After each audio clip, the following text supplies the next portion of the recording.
After a vehicle is declared a total loss, you may have a choice to make: keep the vehicle or let the insurance company take it.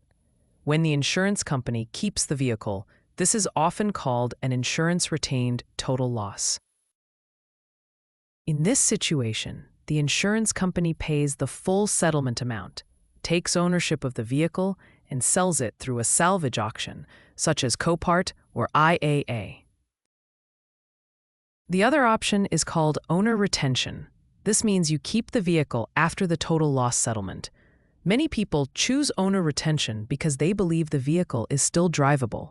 They want to repair it themselves, or they simply have an emotional attachment to the vehicle.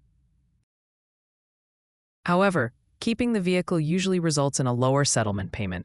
This is because the insurance company subtracts the vehicle's salvage value from the settlement. Salvage value is the amount the insurance company believes it could have recovered by selling the vehicle through a salvage auction.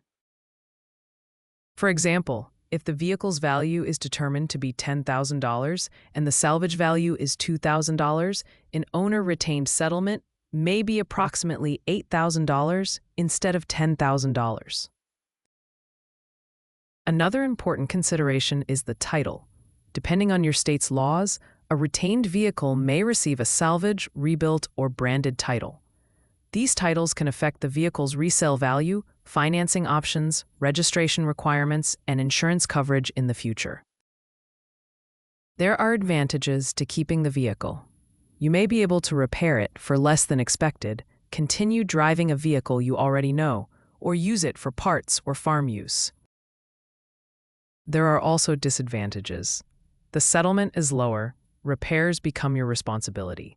The vehicle may carry a branded title permanently, and future buyers may be less interested in purchasing it. Before deciding whether to retain a totaled vehicle, make sure you understand the title requirements in your state, the true cost of repairs, and the long-term impact a branded title may have on the vehicle's value.